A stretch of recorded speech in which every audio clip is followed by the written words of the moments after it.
Estábamos en comunicación, Carlos, con el abogado Ricardo Preda. Buen día, doctor. Buen día, Marco, Carlos y a la audiencia. Buen día, doctor. Estábamos Gracias por hablando atendernos. con Perla a tempranas horas y decían, ya tuvimos la versión de la fiscalía, ya tuvimos la versión de la querellante y ahora necesitamos la versión de la defensa, ¿verdad? De este caso bastante polémico en redes sociales. Y vi que en redes sociales lo que más polemizaban son los que probablemente ni pasaban por la vereda de la Facultad de Derecho, ¿verdad? Pero no es necesario. Sí, es necesario. Muchas veces. ¿Sabe por qué es necesario en este caso, Carlos? Porque es un tema bastante técnico. Pero no es. Hay que, bueno, Homicidio entonces. doloso es una cosa muy distinta al homicidio culposo, ¿eh? Bueno, ¿qué nos puedes decir, doctor, para tener un poco tu versión? ¿Cuál es la explicación a la gente, justamente, sobre todo a esa gente que no pasó por la facultad? Y yo creo que no es necesario porque esa gente es la mayoría y necesita saber en términos claros y sencillos qué es lo que pasó en esta causa.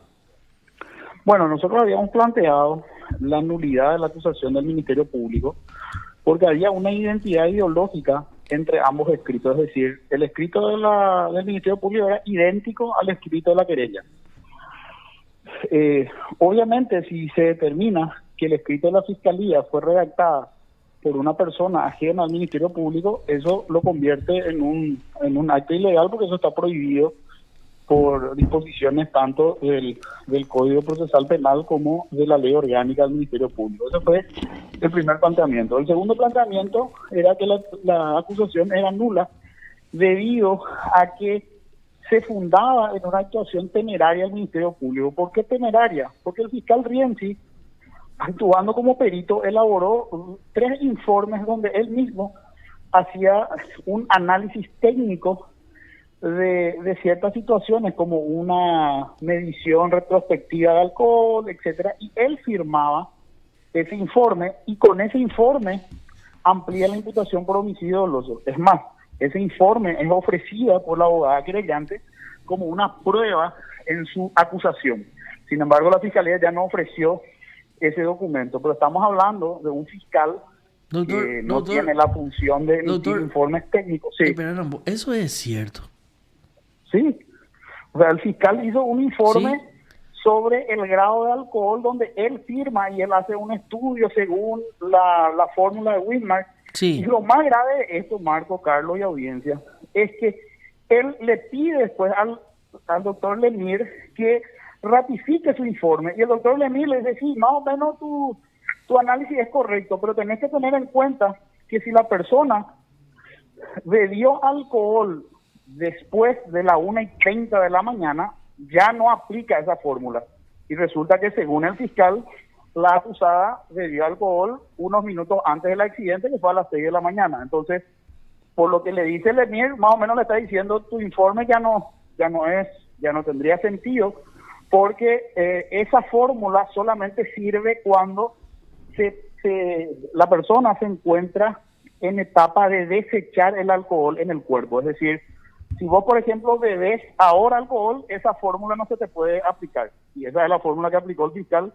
Y aunque la haya aplicado bien, que no es el caso, porque el doctor Lemir con la aclaración que le hace, y lo grave acá, Marcos y Carlos y audiencia, es que el fiscal nunca le explicó al doctor Lemir los detalles del caso. O sea, le hace una pregunta de acuerdo a lo que yo te direcciono. Yo te hago una pregunta y te digo, a ver, Marcos, si Juan le dispara a Pedro 2 disparos en el pecho, ¿es punible por homicidio? Y vamos a responder, por supuesto el homicidio Claro. es punible por homicidio. No te estoy contando que tal vez se trataba de un asalto y el otro reaccionó ante que el que le estaba agrediendo y le disparó en el pecho. Entonces, vos me respondés de acuerdo a lo que yo te pregunte.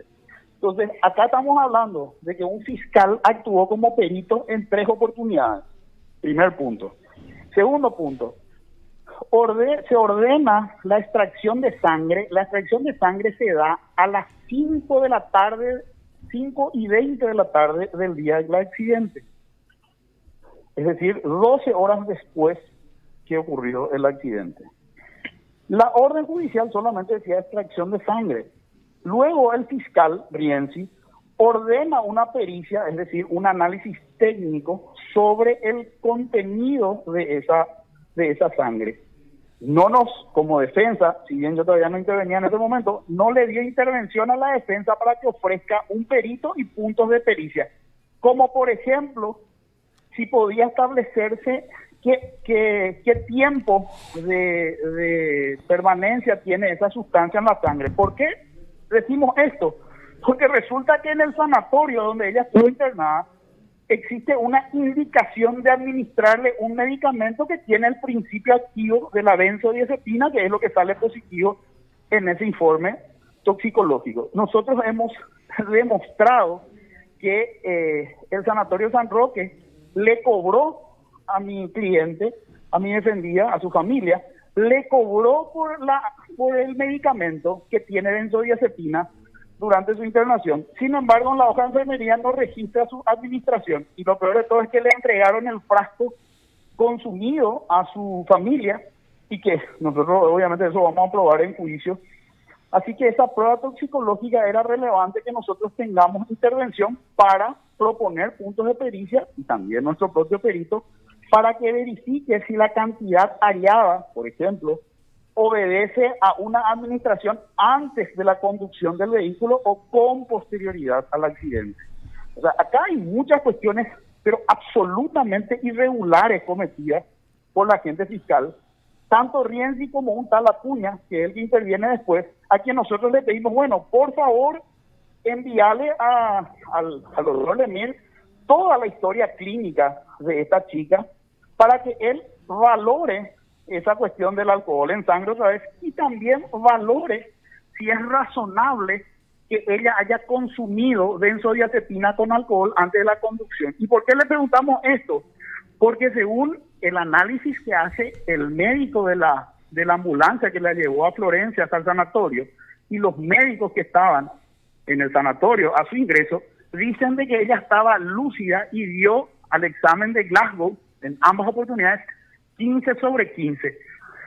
¿Eso qué significa? Que eso es incompatible con una persona que haya mezclado alcohol y droga, porque no puede uno, habiendo mezclado alcohol y droga, estar lúcida y dar Glasgow 15/15, es decir, en total alerta. Acá hay muchas irregularidades cometidas, y nosotros por respeto, porque definitivamente existe una conducta que debe ser juzgada por parte de mi defendida, pero por respeto a la memoria de esta joven que realmente estaba correctamente esperando bus, encontró la muerte de una manera total y absolutamente fuera de la posibilidad que ella pueda evitar. Nosotros estamos conscientes de eso, y por respeto a esa cuestión no discutimos este tema, pero tampoco vamos a tolerar ya ahora que un juez que se anime a hacer correctamente el tema, que de hecho tampoco concordamos con todas sus decisiones, porque nosotros pedimos la nulidad de la acusación, y después vamos a mostrar por qué consideramos que la acusación es nula, por lo que les digo. Atropello evidente a los derechos de la defensa, y por ejemplo, este fiscal Acuña se le pidió que le pregunte al médico forense de la fiscalía qué significa Glasgow 15/15 y que le remitan la historia clínica. El fiscal rechazó ese pedido y le hizo una pregunta fuera de contexto, diciéndole si podría administrarse ese medicamento de benzodiazepina posterior al consumo de alcohol. No le aclaró al médico forense, que no conoce el expediente, de que hubo una diferencia de 12 horas entre la toma de muestra de sangre y el momento del accidente. Y lo peor de todo es que el doctor Lemir le responde que sí se podría administrar benzodiazepina después de tomar alcohol, porque justamente puede servir para bajar un poco la ansiedad de la persona, etcétera, pero que él no podía emitir una información concluyente si no tiene el expediente a mano, que es lo que nosotros el expediente médico, que es lo que nosotros le habíamos pedido. Entonces, acá la fiscalía, desde el comienzo, tanto Rienzi, Acuña y un tal Rivas, lo que pretendieron es sostener a rajatabla la acusación por homicidio doloso, porque eso es lo que le gustaba a la gradería. Y si la persecución penal en Paraguay se va a fundar en qué se dice en Twitter y qué se dice en otras redes sociales. Entonces, le digo a todos los ciudadanos que antes de contratar un abogado tendría que contratar un community manager y no un abogado. Y le digo también a la gente que tiene que ser consciente que ninguno de nosotros, ningún ciudadano, estamos inmunes a la persecución penal. O sea, cualquiera de nosotros, en un momento de desatención o en un momento de apuro, conduciendo por fuera de la velocidad permitida, puede, lamentablemente, causar la muerte de otro ser humano. Y eso no justifica con que un fiscal obvie hacer las diligencias que son sugeridas por la defensa y, peor aún, él se constituya perito. Nosotros ofrecimos como prueba un testimonio del abogado querellante que dice en unas entrevistas que ellos están muy felices con el fiscal Cienci porque ya no necesitan peritos teniendo un fiscal como él, ¿verdad? Doctor, y el grave. juez que de todo este planteamiento que ustedes hicieron, ¿qué es lo que excluyó el juez Ruiz de todo lo que ustedes le plantearon? Excluyó la prueba toxicológica debido a que no nos dio la oportunidad o sea, no practicó propiamente una pericia, a pesar de que el dictamen del químico de la fiscalía, el bioquímico de la fiscalía dice dictamen pericial, como no le dio oportunidad a la defensa, como está regulado en el código, sí. Excluyó la prueba toxicológica y excluyó también la prueba ofrecida por la querella, que era un informe elaborado por el propio fiscal, quien en ese caso actuó como entre comillas perito, ¿verdad? Claro, lo importante yo creo es acá instalar las reglas del Código Procesal Penal y de las normas penales, ¿verdad? O sea, cuando uno habla de una pericia, hay toda una regla, toda una solemnidad que se tiene que seguir. No es que yo digo como fiscal, esta es una pericia y ya lo convierto en pericia. El fiscal siempre va a ser una de las partes dentro de un debido proceso.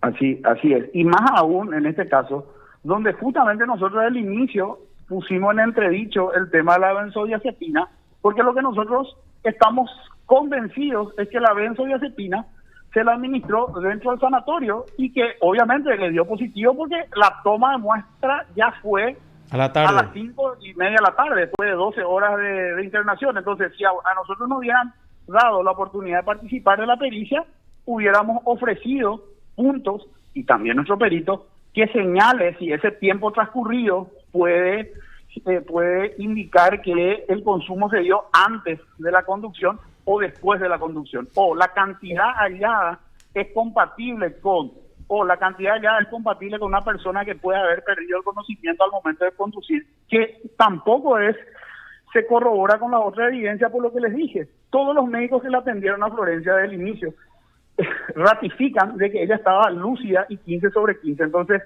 hay una totalmente incompatible con sostener que ella condujo bajo los efectos del alcohol en combinación con la benzodiazepina, porque el efecto de esa combinación es que una persona va a estar embotada, es decir, va a estar atontada, y eso no dice los informes médicos que se produjeron en el momento prácticamente de ocurrido el accidente. Así que acá hay una propaganda vía redes sociales y bueno, lamentablemente algunos medios que solamente, y les agradezco a ustedes que escuchen la otra versión, medios que solamente repiten una versión sin conocer los detalles de toda la investigación, y unos fiscales que actuaron de una manera total y absolutamente ilegal, que si estuviéramos en un país serio, ellos ya tendrían que estar procesados, incluso penalmente, porque uno no puede actuar como perito en el caso donde uno estamos fiscal, muy cerca de una producción de documento público falso, o producción de documento falso por lo menos, ¿verdad? Porque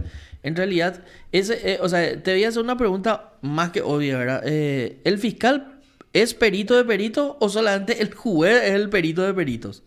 No, pero perito de peritos significa que el juez, y que es el juez, ¿verdad? No el fiscal, eso significa que el juez al momento de valorar la prueba puede valorar lo que dice un perito. Ahora, lo que no puede hacer un juez ni un fiscal es emitir un informe como que las perito. partes Claro. utilicen como prueba. No, Acá y estamos hablando de es categórico, la doctor. querella. Te consulto nomás porque me leí algunos posteos que quieren instalar eso, pues, donde que el fiscal también se puede convertir en perito perito, pero bien, vos lo explicaste, perito perito es aquel juez que lee y determina la validez de una De las pericia conclusiones del perito, hecha, o sea, claro, pero él hecha no por un emite, perito, pero el juez no emite un informe, o sea, categórico, el juez valora, o sea, él categórico. valora y dice, bueno, yo no creo esta pericia, por Sí, ejemplo, puede decir, está bien, la pericia dice que el tipo no se enriqueció, sí, pero el perito partió de esta base con la información que le dio el propio imputado, por lo claro, tanto, su claro. conclusión no es creíble, porque obviamente el imputado le va a decir nomás todo lo que obtuvo de manera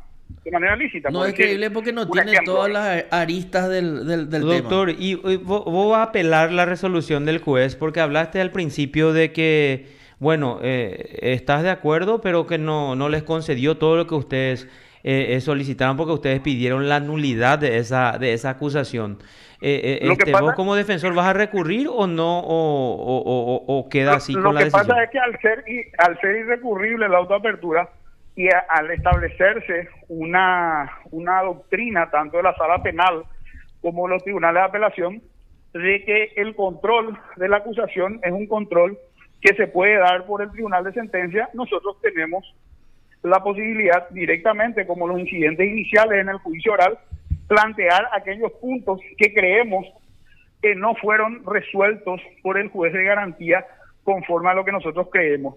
Porque si nosotros planteamos una apelación, lo lógico, y porque esa es una posición uniforme del Tribunal de Central, debería rechazarse por inadmisible. Entonces, creemos que lo más prudente sería plantear nuestros puntos al juicio como incidentes iniciales en el juicio oral. De hecho, que es inapelable y cualquiera de las partes que apele, el Tribunal de Apelaciones debería declarar inadmisible el recurso.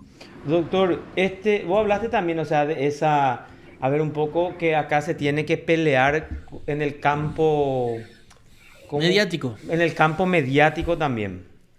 No, claro, o sea, eso no debería ser así, ¿verdad? Yo me refiero a cómo se desarrollan muchas veces los asuntos donde las decisiones de algunos jueces, algunos fiscales, o el jurado de enjuiciamiento o los órganos superiores en el marco judicial se toman sobre la base de cuántos simpatizantes tienen una posición en los medios o en las redes sociales. Y ahí ese punto es lo que te quiero preguntar, porque a vos como abogado, te toca en algunos casos estar hacia un lado y de repente te toca estar también del otro lado. O sea, en algún caso como defensor y en algún caso como querellante, ¿verdad? Entonces, Sí. A ver un poco la visión general, lo que es importante entender, ¿verdad? O sea, te habrá tocado igual estar, digamos, como querellante y motivar, digamos, una cuestión también publicitaria, digamos, de los casos para que pueda tener visibilidad. Y ahí lo que quiero entender, el análisis general, global de lo que vos puedas hacer, doctor.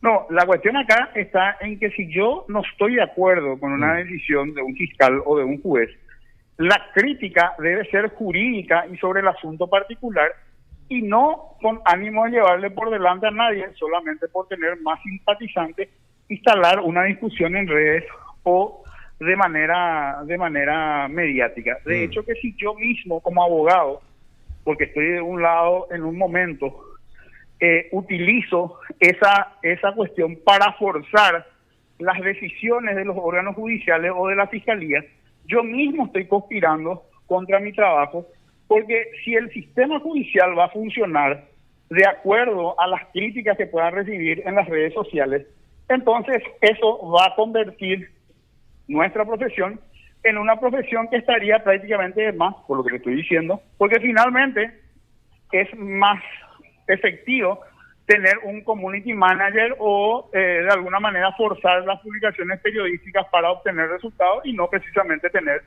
un buen abogado para que defiendan los intereses, ya sea de la víctima o ya sea de la defensa o del imputado, como en este caso lo hago. Incluso yo le pregunté a los abogados de la querella si ellos plantearon la demanda civil contra la propietaria porque es una persona jurídica la propietaria del vehículo, porque el vehículo no era de mi defendida, sino de una empresa. Y yo hasta ahora no entiendo si por qué no se reclama la responsabilidad civil de esa empresa, porque finalmente en el ámbito civil existe la responsabilidad objetiva y se responde por el solo hecho de que el vehículo es propiedad de esa persona jurídica. Yo no sé si los abogados de la víctima en este caso no comprenden eso, porque definitivamente en la audiencia y a través de sus presentaciones, que son exactamente copia literal de las presentaciones de la Fiscalía, donde me queda la duda de si quien redactaron los escritos fue la Fiscalía y copió la querella, o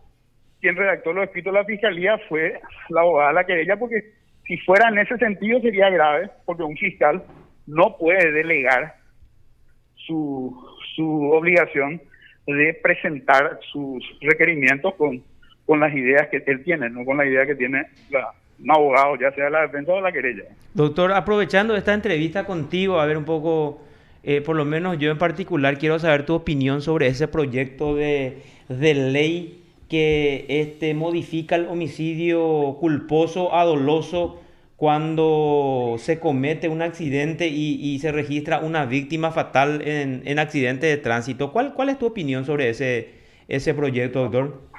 Bueno, todo proyecto de ley que implica una modificación de la pena nunca va a tener un efecto positivo. Lo que aquí hay que hacer es que se modifique en realidad y se corrija el error cometido cuando se hizo la ley de tránsito y se modificó el artículo 217, que hizo que justamente la sala penal declarara inaplicable el 217, que es el tema de conducir bajo los efectos del alcohol, por una redacción que viola el principio de legalidad. Yo creo que lo primero es corregir eso. Lo segundo es controlar y que se ejerza correctamente la acción penal en el hecho punible de peligro o la exposición al peligro en el tránsito terrestre. ¿Por qué? Porque en el pasado, cuando estaba en el código original correctamente enunciado, finalmente esos procesos para lo único que servían era para dar donaciones. Entonces prácticamente el sujeto que conducía bajo los efectos del alcohol sabía, entre comillas, cuál era la tarifa en el proceso penal si es que conducía bajo esos efectos. Y eso en realidad no es correcto ejercer la acción penal desde ese punto. De hecho, que para mí ni siquiera procede un criterio de oportunidad en los casos donde una persona maneja bajo los efectos del alcohol, porque un elemento indispensable del criterio de oportunidad, el inciso primero, es que no haya interés público en la persecución. Y yo creo que todos podemos coincidir en que a todos los ciudadanos nos interesa de que la gente no conduzca bajo esos efectos, justamente por el tipo de consecuencias que tiene. Es de ahí a trasladar eso a un homicidio doloso, eso ya no tiene como sustento en la teoría del hecho punible, ¿verdad? O sea que, a ver un poco, ¿no estás entonces de acuerdo que esto se convierta en un homicidio doloso? No, definitivamente no. O sea, porque acá la cuestión, lo que uno tiene que tener en cuenta es, y yo creo que si la sociedad no va a ser hipócrita, que evalúe y que haga un autoexamen de si alguna vez bebió una lata de cerveza y condujo con posterioridad a beber esa lata de cerveza. O sea, si el 90% de la población que conduce me dice que nunca lo hizo, bueno, yo voy a decir, está bien, estoy equivocado. Ahora, eso tiene que tener una sanción. Ahora, esa sanción debería ser de 5 a 20 años. Bueno, yo les pido, si a la gente que alguna vez tomó una lata de cerveza y condujo bajo esos efectos, me va a decir, no, pero yo no le maté a nadie. Bueno, lo que pasa es que la muerte es producto ya del azar y no de que yo haya conducido de una manera imprudente. Eso mismo ocurre, aunque no haya bebido alcohol, si conduzco por encima del límite de velocidad permitida. O me adelanto, por ejemplo, en la ruta, en una franja amarilla. Yo estoy violando una regla de cuidado. Sí. Y seguramente muchos de los que escuchan se habrán adelantado en una franja amarilla o habrán mirado su teléfono cuando estaban conduciendo. Esas conductas son conductas descuidadas con relación a la vida de los demás. Y si yo en ese contexto causo la muerte de otra persona, es un homicidio culposo.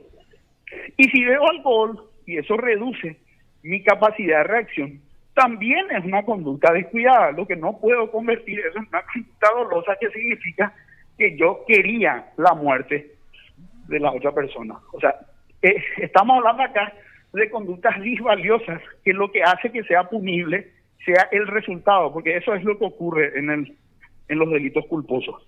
La conducta es disvaliosa. O sea, todos nosotros posiblemente cometimos conductas disvaliosas similares a las cometidas por Florencia Romero. La diferencia está en que su conducta es punible porque esa conducta disvaliosa desembocó, lamentablemente, en la muerte de una joven. Entonces, nosotros creemos que nuestro hijo, que alguna vez condujo por su juventud en una velocidad excesiva y le mata a alguien, queremos que esté de 5 a 20 años. Eso va a hacer que la víctima recobre la vida.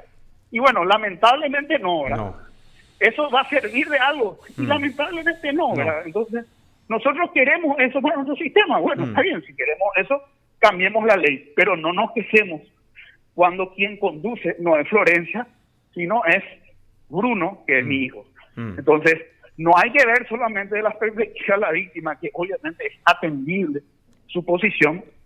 También hay que ver desde el punto de vista de quien comete el hecho, que tiene que tener una pena justa y no, definitivamente, la gente lo que cree es, pero le mató, dice. Lo que pasa es que si yo quiero equilibrar la pena con el resultado causado, la única pena que equilibraría el resultado causado fue la muerte. O sea, yo le tengo que matar a la persona que cometió un homicidio para poder decir que se equilibró, claro, sí, vamos, ojo por ojo, con el daño causado. Y eso obviamente es irracional. Así que nunca una pena privativa de libertad, sea 3 años, sea 5 años, sea 20 o sea 30, va a equilibrar la muerte causada. La pena no está en función a equilibrar el daño causado, claro, está en función a castigar la conducta disvaliosa. Y a eso agregarle lo que yo suelo sostener, ¿verdad? Nadie al subirse en su vehículo sale con la intención jamás de matarle a nadie, ¿verdad? O sea, estando en pedo, drogado o estando sano, o sea, ¿tenés esa posibilidad? Sí, tenés esa posibilidad porque, no sé, podés cometer alguna infracción de tránsito, alguien se puede incluso lanzar frente a uno y también es sacarle la vida, ¿verdad? Pero es dentro de una circunstancia que se da en el trayecto que uno tiene manejando, ¿verdad? O sea, pues yo básicamente no comparto y desde el principio no compartí la posición del fiscal Ítalo Rienzi, ¿verdad? Ahora, doctor, para concluir la entrevista te quiero consultar que el proyecto o la propuesta de la ministra Llanes de una acordada con respecto a cómo se tiene que presentar o qué tiene que contener una imputación. ¿Qué opinás? Porque viste que te escuchamos hablar, explicar desde tu punto de vista de todas las barbaridades que se cometió en este caso, en la acusación, incluso en las imputaciones. ¿Cuál es tu postura? ¿Eso se puede hacer? ¿Conviene hacer? ¿Es recomendable hacer? ¿O estás en contra? Bueno, en realidad también hay una acordada que dice que no habría que aplicar prisión preventiva si no sirve a los fines del proceso, que es someterse a la investigación y al proceso y no sustraerse de él. Sin embargo, el Tribunal de Apelaciones de Central, cuando le otorgaron un arresto domiciliario a Florencia, revocó esa decisión y a pesar de que la Fiscalía no apeló, que es finalmente el interesado en la persecución penal y el titular de la acción penal no apeló, incluso cuando se le corrió traslado de la apelación de la querella se opuso y pidió que se confirme el arresto domiciliario. Sin embargo, la Cámara de Apelaciones, donde creo que una de las que intervino en este proyecto, en esta acordada 1511, la doctora María Teresa González de Daniel. Sí. Entonces, si hacemos acordada para salir en los medios, pero a la hora que me toca aplicar la ley, la aplico según sea más agradable para las redes sociales, entonces es una hipocresía que no tiene sentido de hacer este tipo de acordadas. Así que preferiría que antes que las acordadas, ver en las decisiones judiciales la correcta aplicación de la ley y no que en las decisiones judiciales se manejen por intereses, ya sea por intereses políticos o sea por intereses de grupos que de alguna manera ejercen presión a través de las redes sociales o a través de los medios. Me parece bien las acordadas. Ahora, yo no estoy en contra de las acordadas. Lo que Lo que sí estoy en contra es de la hipocresía de algunos operadores del sistema que a la hora de aplicar la ley no la aplica, sino simplemente se deja guiar por lo que no le va a generar ninguna crítica. Es decir, opta por hacer la Lomitandi. Y bueno, sí. Eligió mal la carrera entonces, ya, porque en la justicia penal lamentablemente es poco probable que un juez vaya a ser popular. ¿Por qué? Porque muchas veces las decisiones que se toman no es lo que le gusta a la gente, porque no necesariamente coincide lo que dice la ley con lo que la gente quiere. Y la gente tiene que entender que un día él es la gente, pero mañana él puede ser el imputado. Entonces, ese tipo de cuestiones, hasta que no se entienda, vamos a seguir avasallando el Estado de Derecho en pos, entre comillas, de una mejor justicia, que en realidad significa la justicia que quiere un grupo en un momento determinado. Correcto. Doctor, muchísimas gracias por tu tiempo, por este contacto. Bueno, y te deseamos que tengas una muy buena jornada, doctor. Muy amable. Dale. Gracias, Carlos. Hasta luego, hasta luego. Gracias, doctor. Hasta luego. Te informó PDS Radio TV Digital. El doctor Ricardo Preda. Sí.